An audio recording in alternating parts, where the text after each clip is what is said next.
And Flash Razman here with a different kind of video, looking at Cystic Gangsters. First of all, thanks very much for the guys over at the Cystic Gangsters for giving me a key.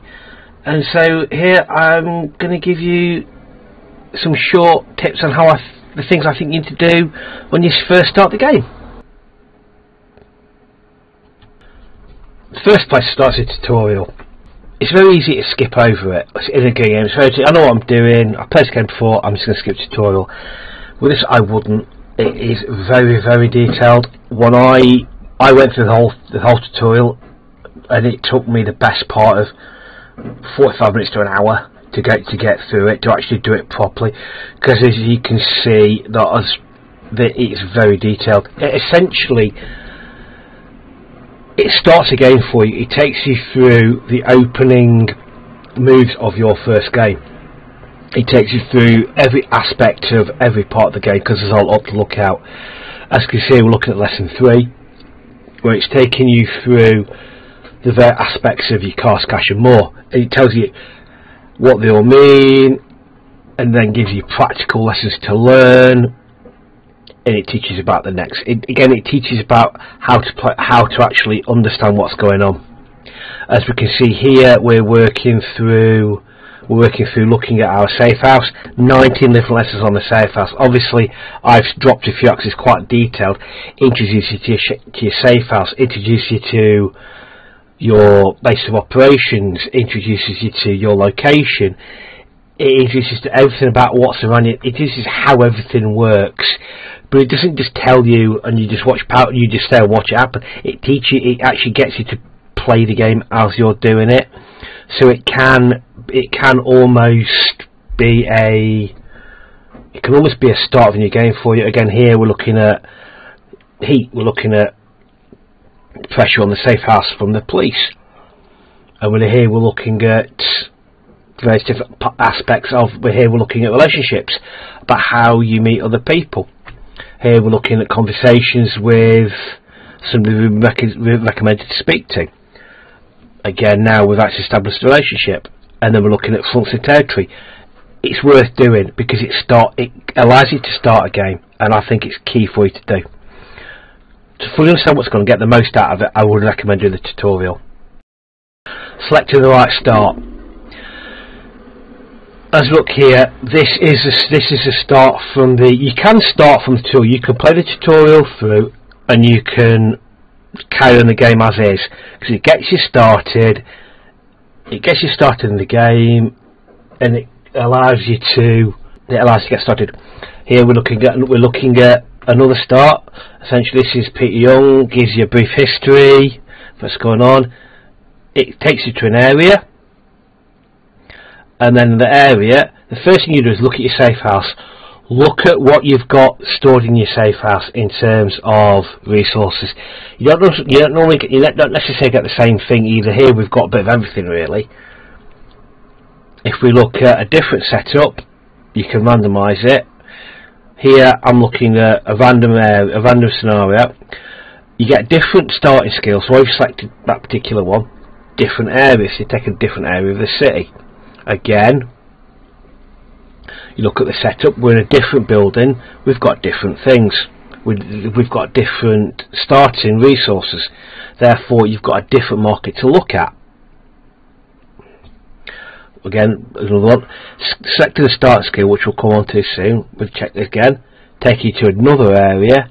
And again, you'll see at the other area is, you'll see when we look at the safe house, you'll have a different set of resources. There's other parts we'll come into the next section. Again, slightly different resources.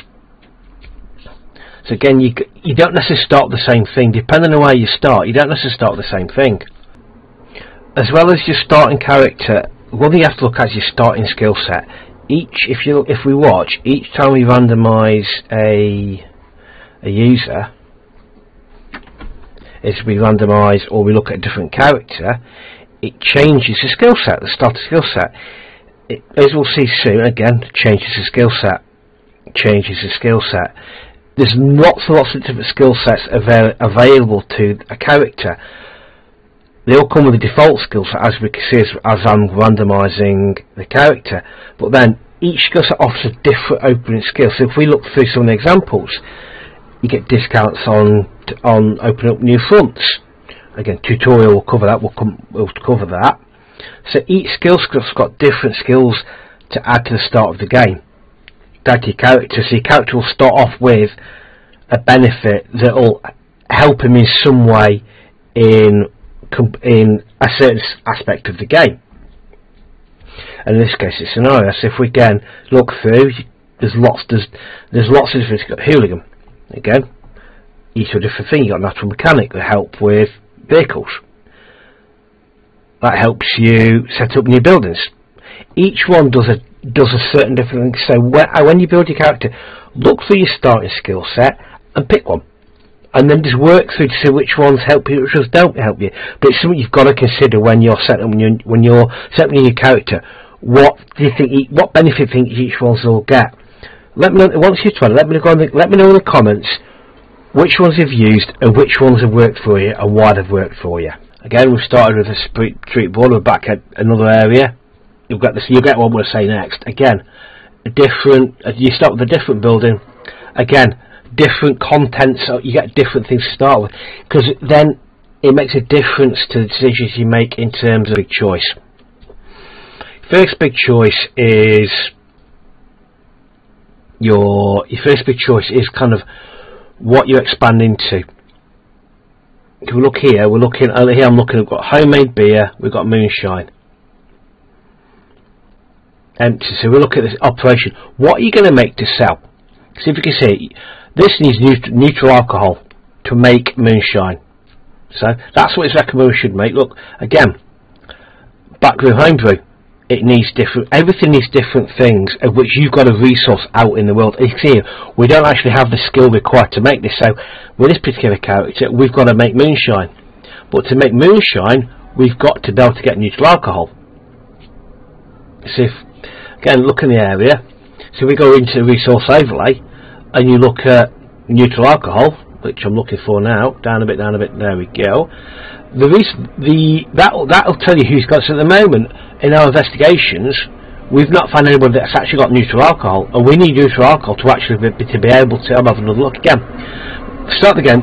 I can't see in this scenario where we buy neutral alcohol from. So I'm already thinking, well, if I want to build an illegal market based on that, I need to be able to resource it from somewhere. So something you've got to think about is if whatever you decide to set up in your safe house, you've got to make sure you can find the resources out in the world to support it. Again, looking at things like corn soup and again, a different scenario. Again, we're looking at here I'm looking at we're looking at selling the moonshine. So what I've done here, I've expanded out, and I've then found a market for something I've got to sell. So if I then go back to base, we're now going to go into the barbershop. The barbershop, if you notice, we make neutral alcohol. So the barbershop actually makes it. So you need to look at your base of operations as to what your legal business, or look what your legal business actually makes. Therefore, our legal business makes neutral alcohol. Therefore, when we go into building our legal business, we can build something like moonshine because we're already creating the neutral alcohol we need to build the business.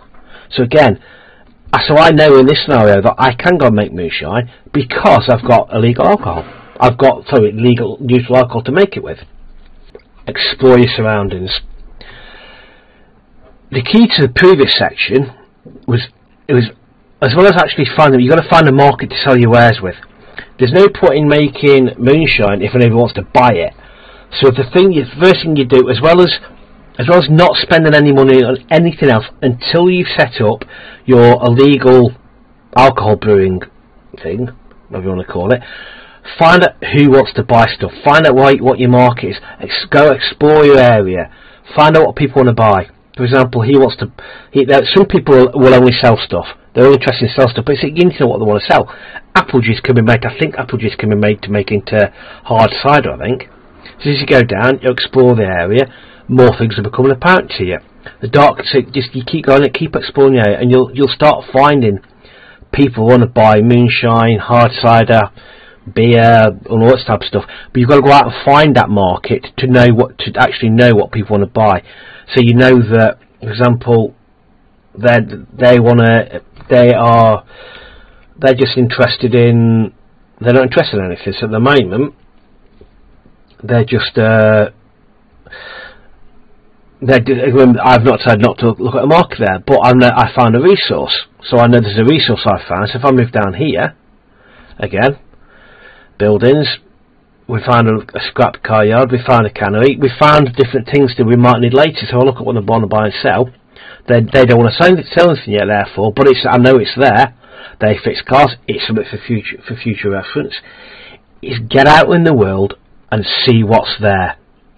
Find out what's out there. If I come all over here and move on to a different scenario, again, back on the original one, I'm back into my base. So I'm now going to go into resource overlay, and I'm going to I'm going to have a look who neutral alcohol.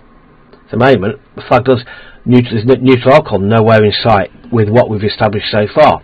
So no, if I want to make illegal alcohol, I can't. So I could stoneware Crocs. If I need stoneware Crocs, I know I've got to, because you need stoneware Crocs to make beer. So it's basically going through moonshine. They want to buy moonshine. They want to buy homemade beers. They want to buy hard cider. It's looking who wants to buy what. Because there's no point in making a brick wine distillery if nobody wants to buy it.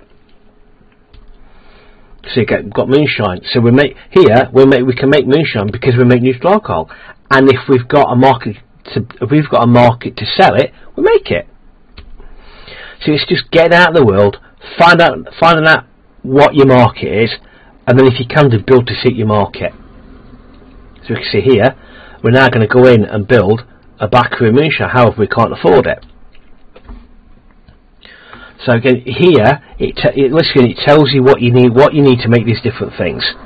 So here we've got the skill to we've already got the skill to build moonshine. You can learn other skills as you meet other characters, but when you first start off, you're going to have a market you're going to have an ability to make a certain thing. So you've got to make sure you can resource that certain thing. Go into here now. What they're going to want to buy something. They want to buy.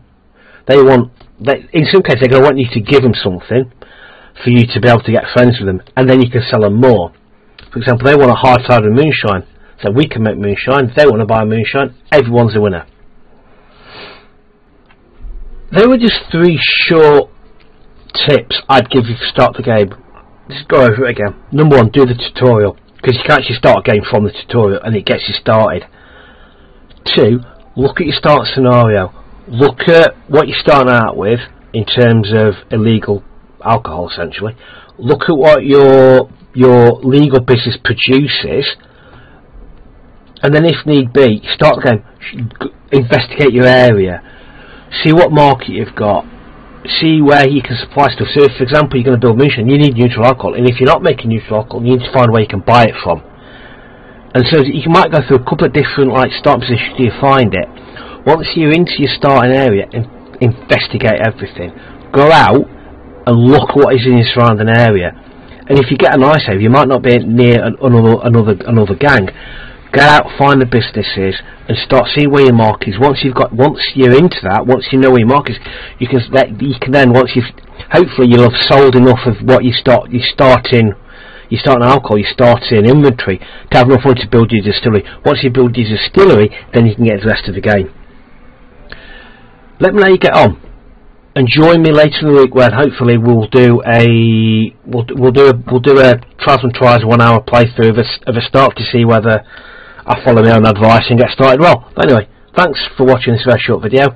I hope it helps you get started, because it's a lovely game, and I'll see you next one. Thanks so much. Bye.